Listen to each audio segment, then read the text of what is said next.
चंद्र की जय। शांतम शाश्वतम प्रमेयनंघ्रम निर्वाण शांति प्रदम ब्रह्मा शंभो फणेन्द्र सेव्यमनिशम वेदांत वेद्यम विभुम रामाख्यम जगदीश्वरम सुरगुरुं माया मनुष्यम हरि वंदेऽहं करुणाकरं रघुवरं भूपाल चूड़ामणि। लक्ष्मण देखो मोरगन नाचत वारिधि पेखी गृह बिरती रत हरस जस विष्णु भगत कहूँ देखी। ऑनलाइन संगोष्ठी में जुड़े हुए समस्त पूज्य गुरुजनों को, विद्वज्जनों को और इस गोष्ठी को दिशा देने वाले आदरणीय माननीय श्री झाल सिंह पटेल जी को और आप सबको मैं सादर नमन करता हूं।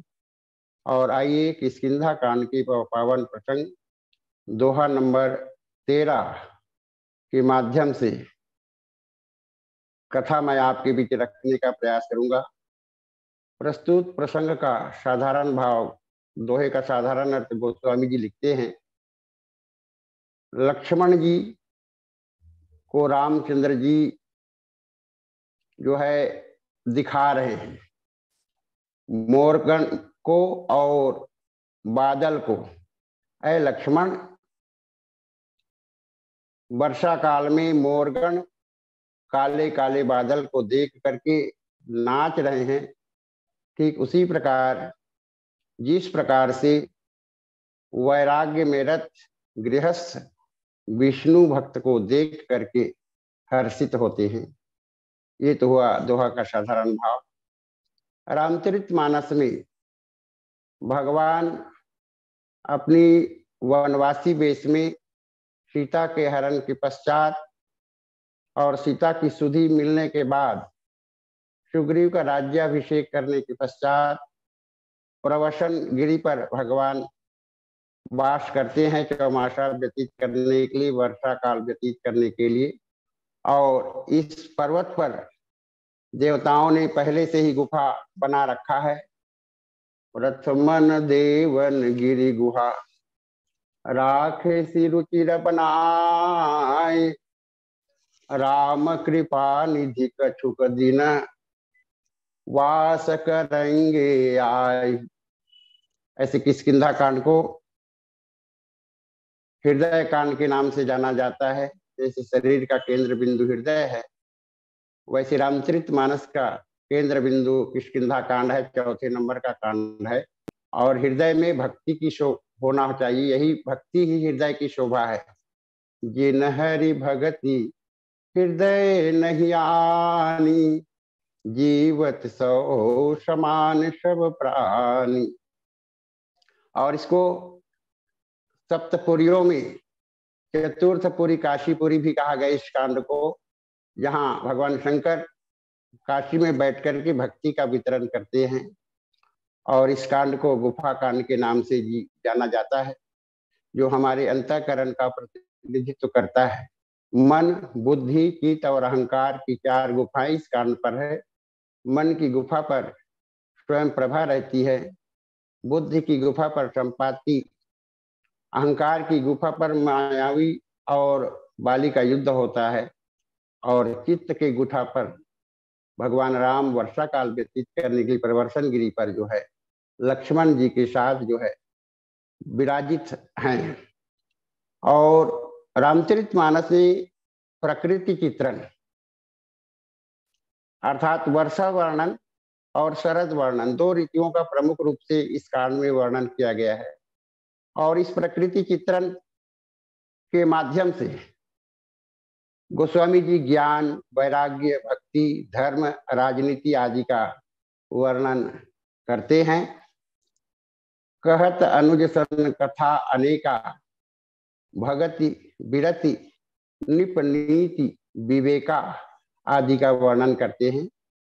यहाँ वियोग श्रृंगार की झलक है, और श्रृंगार और उद्देश्य, प्रकृति चित्रण के उद्देश्य में एक संतुलन स्थापित किया गया है। गोस्वामी जी का प्रकृति चित्रण उद्देश्यवादी है। इनके साथ ही साथ अनेक प्रकृति चित्रण के माध्यम से अनेक मानवीय गुणों का चित्रण गोस्वामी जी रेखांकित करने का प्रयास किए हैं। तो प्रस्तुत प्रसंग में स्फटिक शिला पर लक्ष्मण जी के साथ बैठे हुए कथा सुना रहे हैं, सत्संग हो रहा है। जैसे हमारे आपके जीवन में भी वर्षा काल में चौक चौराहे में बैठकर सावन मास में विशेषकर कथा, भजन, पूजन, सत्संग होता है, वैसी राम और लक्ष्मण जो है कथा कह रहे हैं। राम जी और लक्ष्मण जी सुन रहे हैं। यहाँ प्रस्तुत दोहे में दिखाने की बात कही गई है। लक्ष्मण देखो मोर गण नाचत बारिज पेखी, गृही व्रति रथ हरस जसा विष्णु भगति कहूं देख। वर्षा वर्णन है। वर्षा काल मेघ नभ छाए, गरजत लागत परम सुहाए। और इस वर्षा वर्णन में प्रकृति चित्रण में एक लकीर या एक अर्धाली प्रकृति का है, दूसरे अर्धाली पर मानवीय गुणों का, ज्ञान, वैराग्य, भक्ति, धर्म, राजनीति आदि का वर्णन गोस्वामी जी करते हैं। तो पहले पंक्ति पर रामचंद्र जी प्रकृति का वर्णन करते हैं, लक्ष्मण की ओर संकेत करते हैं। लक्ष्मण देखो मोरगण नाचत बारिश पेख। अय लक्ष्मण, देखो काले काले बादल देकर के मोरगण विधुन होकर के नाच रहे हैं। और नीचे उसका उद्देश्य है गृह विरति रथ हर्ष जैसा विष्णु भगति कहूं देख। वैराग्य में रथ, गृहस्थ माने वैराग्य की चर्चा, और वैराग्य में रथ गृहस्थ जो है विष्णु भक्त को देख करके नाचते हैं, मगन होते हैं। तो भक्ति की चर्चा, तो प्रस्तुत दोहे में राजनीति, भक्ति, ज्ञान सबकी चर्चा जो है गोस्वामी जी करते हैं। तो दोहा का पहला शब्द है लक्ष्मण। लक्ष्मण जी कौन है? ऐसे राम और लक्ष्मण जो है दोनों भाई हैं, दशरथ जी के पुत्र हैं।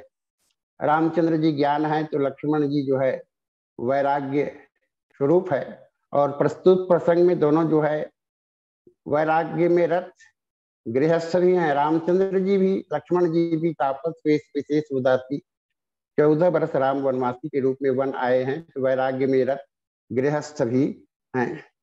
तो रामचंद्र जी इसके पहले अरण्य कांड पर लक्ष्मण जी को अनेक बातें, ज्ञान, वैराग्य, माया, भक्ति का चित्रण किए हैं। साथ ही साथ माया का प्रैक्टिकल तौर पर शूर्पणखा के आने, शूर्पणखा रूपी माया को दिखा चुके हैं। तो आज लक्ष्मण को इशारा कर रहे हैं, लक्ष्मण देख। लक्ष्मण जी कौन है?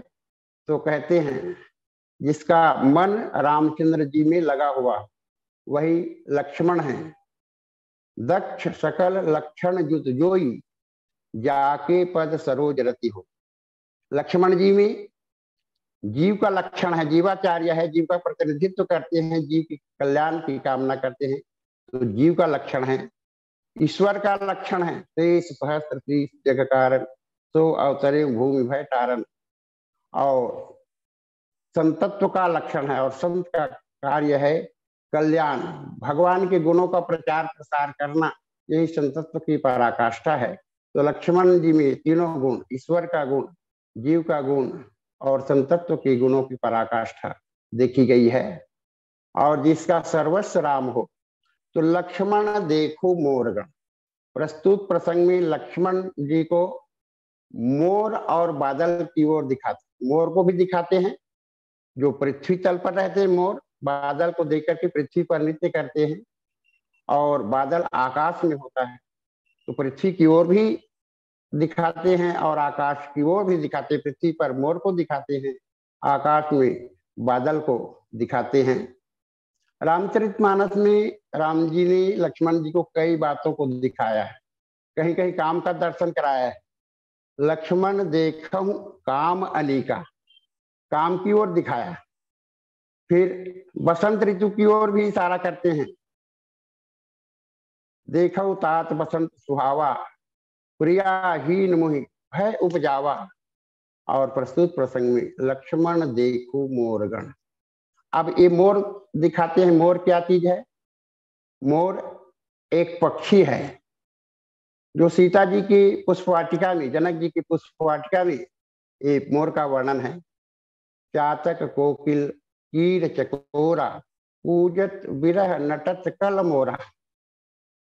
और पुष्पवाटिका के संयोग श्रृंगार प्रसंग में देखें, वहां राम और सीता का पुष्पवाटिका में जब मिलन होता है तो वहां लक्ष्मण जी मौन रहते हैं और मौन रह करके राम के संयोग श्रृंगार में सहायक बनते हैं।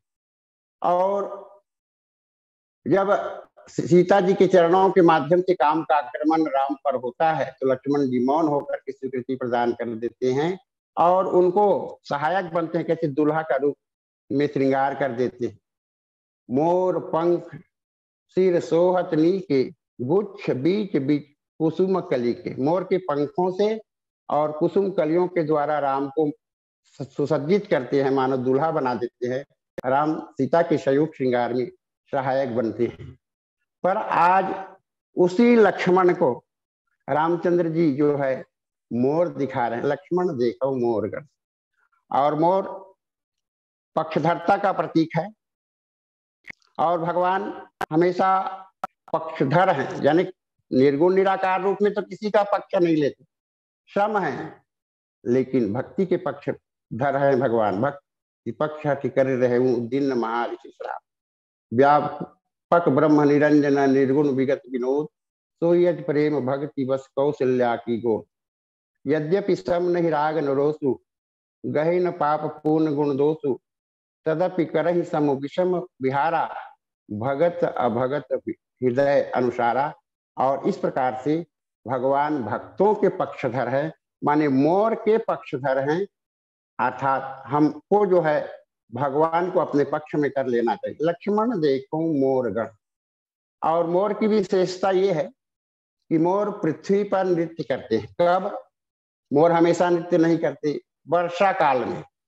वर्षा काल में मोर का वर्णन कवियों का एक सहज स्वभाव है। कोकिल को कल बोलिबो, वर्णत है मधुमास, वर्षा ही हर्षित कहीं केकी केशवदास। कवियों की एक परंपरा है, नियम है, वर्षा वर्णन में मयूर का वर्णन जरूर करते हैं। और आज वर्षा वर्णन में भगवान लक्ष्मण जी को मोर दिखा रहे हैं। मोर बादल को देख करके नाचते हैं और जब मोर नाचते हैं तो विधुन होकर के नाचते, पंख गिर जाता है। उस वाटिका में वही पंख गिरा था जिसके द्वारा लक्ष्मण ने राम जी का श्रृंगार किया था। तो लक्ष्मण देखो मोरगण। मोरगण माने गण, मोरों का समूह। कई मोर और कई मोरनी काले काले बादल को देख करके विधुन होकर के नृत्य कर रहे हैं। नाचत, नाचत माने नाच रहे। नाचना, हम अपने खुशी को कई दृष्टि से इजहार कर सकते हैं, कभी आंखों के माध्यम से, कभी हाथ के माध्यम से, कभी भावों को इशारे से, कभी हंसी के माध्यम से हम अपने जीवन के हर्ष को, अपने सुख को अभिव्यक्तिकरण कर देते हैं। लेकिन जब नृत्य करते हैं, जैसे मोर नृत्य कर रहा है, लक्ष्मण देखो मोर गण नाचत बारिश से, तो नृत्य आनंद की अभिव्यक्ति का एक सशक्त माध्यम है। और जब कोई भी व्यक्ति, कोई भी पक्षी नाचते हैं तो उनका पूरा संपूर्ण अंग प्रत्यंग जो है चलायमान हो जाता है, गतिशील हो जाता है, आनंदित हो जाते हैं। और आज नृत्य के माध्यम से मोर अपने आनंद को प्रकट कर रहे हैं। और नाचत बारिश देखी, मोर के नाचने का कारण क्या है? बादल को देख करके नाचते। बादल को देख करके क्यों नाचते? हमेशा बादल के प्रति मेघ का, मोर का कोई स्वार्थ नहीं, निस्वार्थ भाव से बादल को देखते। और क्योंकि वो मोर जो है ग्रीष्म ताप से जलता है, और ग्रीष्म ताप से जलने के कारण से बादल से जल की चाह में जो है बादल की ओर देखता है। और जब बादल गरजता है, बादल बरसता है, बादल छा जाता है, तो मोर विधुन होकर के नाचता है। वर्षा काल मेघ नभ छाए, गरजत लागत परम सुहाए, और वर्ष ही राम सुजस बरबाए। और यानी जल का वर्षण करते हैं, और मयूर का जो ताप है, ग्रीष्म ताप से जल रहा है, और उस ताप से उनको शीतलता की प्राप्ति होती। नाचत बारिश पे। तो प्रस्तुत प्रसंग में मोर की तुलना वैराग्यरत गृहस्थ से किया गया है। मोर की तुलना वैराग्यरत गृहस्थ से किया गया है, और बादल की तुलना विष्णु भक्त से किया गया है। थोड़ा सा संकेत और कर दूं, एक गृही विरतिरत कौन है, और तो उसको समझा दूं, उसके बाद फिर मैं तुलना करूंगा। गृही माने जो गृहस्थी है, हम सब आप गृहस्थी हैं, लेकिन वैराग्य हमारे जीवन में नहीं है। कोई कोई ऐसे गृहस्थ होते हैं जिनके जीवन में वैराग्य भी पाया जाता है। जैसे रामचरितमानस में महाराज जनक जी राजकाज का संचालन करते हैं, पूर्व परिवार प्रजा का पालन पोषण करते हैं, और राज में रह करके भी राज्य से विराग रूप धारण कर, सहज विराग रूप मन मोरा। महाराज मनु जी भी इसी वैराग्य को पाने के लिए राज को त्याग करके वन जाना चाहते हैं। कोई न विषय विराग, भवन बसत चौथन, हृदय बहुत दुख लाग, जन्म गयऊं हरि भगति बिनु। और रामचरित मानस में वैराग्यरत गृहस्थी जनक जी हैं। हम मनु जी को भी कह सकते हैं। भरत जी हैं जो गृहस्थ में प्रजा का पालन करते हुए भी जो है नदी ग्राम में रह करके अपने वैरागी जीवन व्यतीत करते हैं। राम और लक्ष्मण भी वैराग्यरत गृहस्थी हैं जो राज त्याग करके वन में तपस्वी वेश में आए हुए हैं। तो गृह व्रतरत। और विष्णु भक्त, विष्णु भगवान है, और विष्णु को जो मानते हैं, विष्णु को जो भजन करते हैं, विष्णु के रूप को जो देखते हैं, वही जो है विष्णु भगत के रूप में देखा जाता है। ऐसे रामचरित मानस में भरत जी को विष्णु का अवतार माना गया है। विश्व भरण पोषण कर जोई, ताकर नाम भक्त अस होई, लेकिन विष्णु भक्त भी है। सीता जी को भी विष्णु भक्त कहा गया है, और लक्ष्मण जी को भी विष्णु भक्त। अंसन सहित मनुष्य अवतारा, लइहो दिनकर वंश उदारा। अब तुलना करें कि मोर की तुलना वैराग्यरत गृहस्थी से किया गया है, और बादल की तुलना विष्णु भक्त से किया गया है। मोर जैसे ग्रीष्म ताप से जलता है, तो जल पाने के लिए बादल की ओर देखता है, और उनको जल मिलता है और शांति की अनुभूति होती है।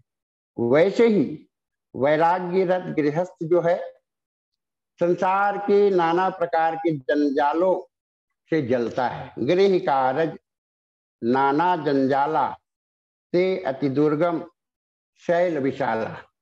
इसके अलावा और किससे जलते हैं? तभी तो गोस्वामी तुलसीदास जी कहते हैं अहिल्या प्रसंग में, अस्ते दीन बंधु हरि कारण रहित दयाल, तुलसीदास सत्ताई भजू छाड़ी कपट जंजाल। कपट छल और जंजाल को त्याग करके राम जी का भजन करो। तो हम सब गृह कारज में जो है मगन हैं और वैराग्य गृहस्थ भी गृह कार्य नाना जंजाला में उलझे हुए हैं। और किससे जल रहे हैं?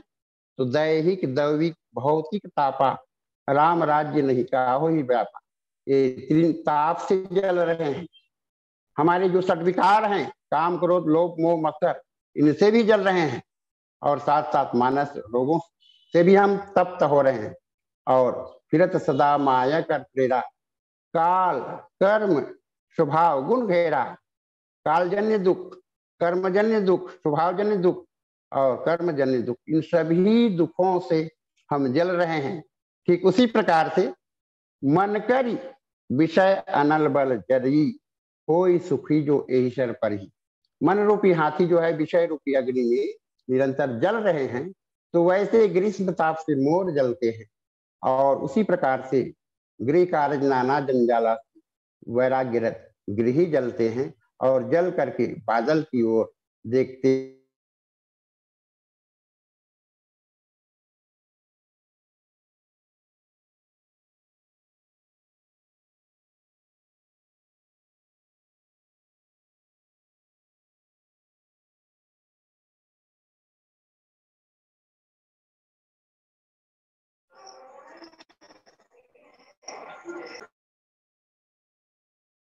वैसे विष्णु भक्त को देख करके, हेलो बोलिए श्यावर रामचंद्र, थोड़ा फोन आ गया था सर, क्षमा प्रार्थना। तो मैं बता रहा था बादल, बादल क्या इसको वारिद कहते, वारिद बादल श्याम रंग का होता है। कोटिकाम छवि श्याम शरीरा नील कंज बारिधि गंभीरा नील सरोरु नीलमणि नील नील धर श्याम, बादल श्याम रंग का होता है। वैसे विष्णु भक्त भी श्याम रंग का होता है। जैसे भगवान के द्वारपाल जय और विजय श्याम रंग के थे, भरत जी श्याम रंग के थे। तो इस प्रकार से विष्णु भक्त गीत दे तजिधरी हरि रूपा भूषण पट बहुपीत अनूपा, तो श्याम रंग के होते हैं। बारिद बादल जिनको जलद भी कहते हैं, जल देते हैं। इसी प्रकार से विष्णु के भक्त जो है, जो संत हैं महात्मा हैं, वो भगवान के गुण रूपी जल को वर्षा करते हैं। जैसे बादल जल की वर्षा करते हैं, वैसे विष्णु भक्त संत राम के गुण रूपी जल का वर्षा करते हैं। वर्षा ही राम सुजस बरबारी मधुर मनोहर मंगलकारी। बालकांड में कहा गया है सीता और राम का जस जो है जल के तुल्य है। सी राम जस सलिल सुधासम उपमा बीज पयोधिरमासम, तो बादल जल देते हैं। तो ये बादल जल देते हैं, और जल बादल का है कि और किसी का है? बादल जल देते हैं। दिखता तो ये है कि बारिश दे रहे, जल दे रहे, लेकिन ये जल किसी अन्य जगह से प्राप्त हुआ है। कहाँ से? ग्रीष्म काल में ग्रीष्म की गर्मी से समुद्र का जल वाष्पित होकर के भाप बन जाता है और बादल में जाता है, बादल बन जाते हैं। समुद्र का जल वाष्प, यानी विज्ञान की दृष्टि से ये वाष्पीकरण की प्रक्रिया है, वाष्पन की प्रक्रिया है। तो वाष्पन के माध्यम से वो भाप बन करके बादल बन जाता है। तो ये जल जो है समुद्र का, वह बादल का नहीं है। उसी प्रकार से विष्णु भक्त जो भगवत गुणों का प्रचार प्रसार करते हैं, वर्षई राम सुजस बरबारी मधुर मनोहर मंगलकारी, ये वास्तव में संत महात्माओं का गुण नहीं है, ये तो राम का गुण है, भगवान का गुण है। और जैसे समुद्र से वाष्पित होकर जल बादल बनता है, उसी प्रकार राम रूप समुद्र से विष्णु रूप समुद्र से वाष्पित होकर के यही संत जो है, संत मेघ का काम करते हैं, संत बादल का कार्य करते हैं। और कहा गया है ना, राम सिंधु घन सज्जन धीरा चंदन तरु हरि संत समीरा। और कहा गया है सुमति भूमि थल हृदय अगाधो वेद पुराण उदधि घन साधु। तो वेद पुराण ही जो है, वेद पुराण ही समुद्र है, और घन साधु, वेद पुराण उदधि घन साधु, और संत महात्मा साधु ही जो है बादल है। और रामचरितमानस के उत्तरकांड में भी ब्रह्म पयो निधि मंदर, ब्रह्म माने वेद को भी समुद्र कहा गया है, ब्रह्म अर्थात भगवान को भी समुद्र कहा गया है, राम भी समुद्रवत हैं, कृष्ण भी समुद्रवत हैं। और जिस प्रकार से समुद्र में अथाह जल होता है, समुद्र विशाल होता है, उसी प्रकार राम के चरित्र में विशालता है और राम के चरित्र में अथाह गुण भरे हुए हैं, अथाह गुण रूपी जल भरे हुए हैं। और ये राम रूप समुद्र से, वेद रूप समुद्र से ये भगवान के सद्गुण, कितने सद्गुण, तो राम अमित गुण सागर थाह की पावन, राम के अमित सद्गुण जिनकी थाह नहीं पाया जा सकता, इसी को संत जन ग्रहण करते, संत रूपी बादल ग्रहण करते हैं। अब बादल का स्वभाव क्या है? बादल का स्वभाव है, पहली जब भाप बनते हैं तो बादल बनते हैं, बादल बनना, उसके बाद बादल बन के छा जाना, वर्षा काल मेघ नभ छाए, और छाने के बाद गर्जन करना, गर्जत लागत परम सुहाए, घन घमंड नभ गर्जत घोरा प्रिया इंदर पत मन मोरा। तो गर्जत लागत परम सुहाए, और गर्जन के साथ छाना मेघ का, गरजना और बरसना, बरस ही बर्फबारी मंगल का। उसी प्रकार से संत भी भगवान से सद्गुण लेकर के भगवान के प्यार प्रसार करते, संत रूपी बादल जो है छा जाते हैं भगवान के गुण को लेकर के, और मेघ की और दर्शन कर गुणों का प्रचार प्रसार करते। भगवान का गुण हम तक कैसे संतों के माध्यम से आता है। तो देखी गृह व्रति जन हर्ष देखी, इसी भाव को सुखदेव जी कहते, इसी का सरलार्थ है, उसी भाव को सुखदेव जी कहते हैं। प्रकार से मोर गण जो है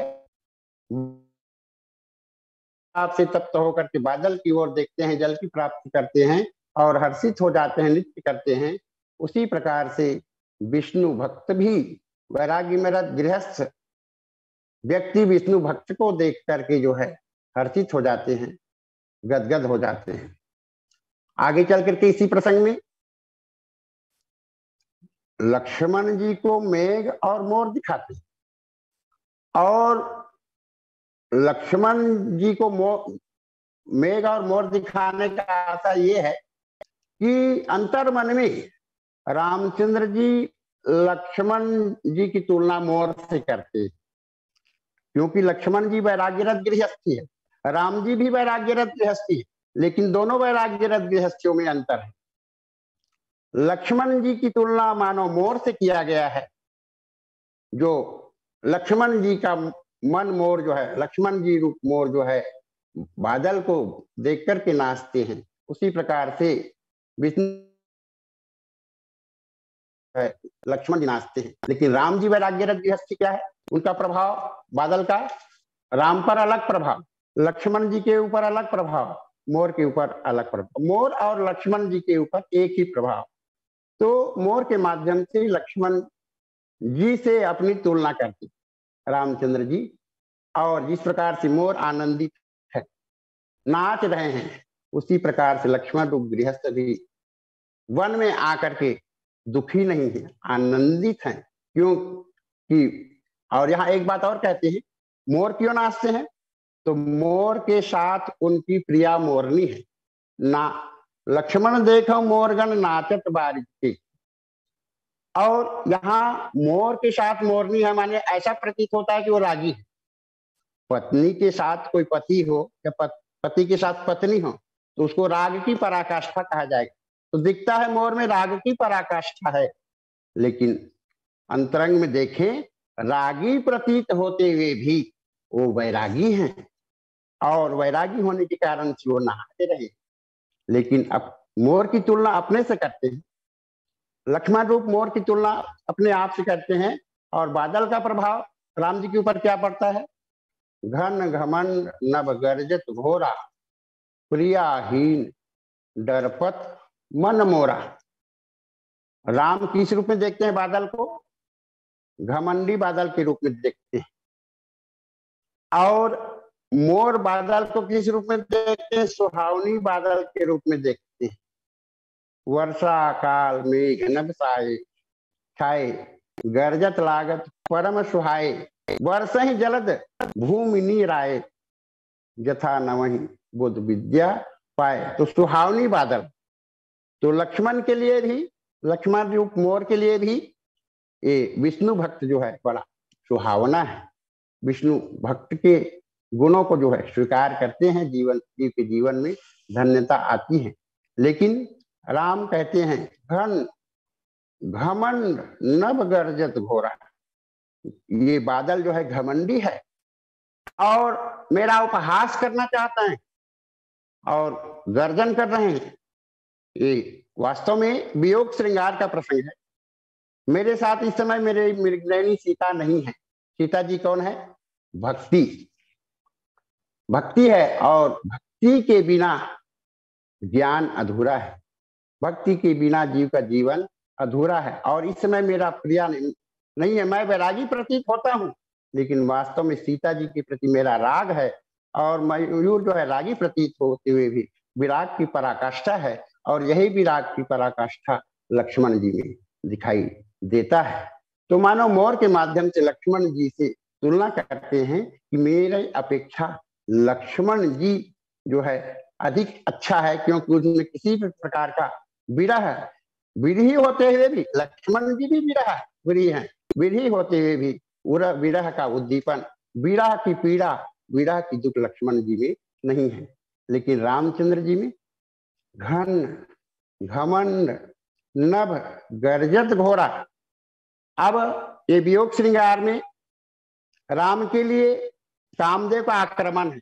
रामचरितमानस में कामदेव ने कई जगह राम जी के ऊपर आक्रमण किया है, अरण्य कांड में भी आक्रमण किया है। तो बचाए कौन?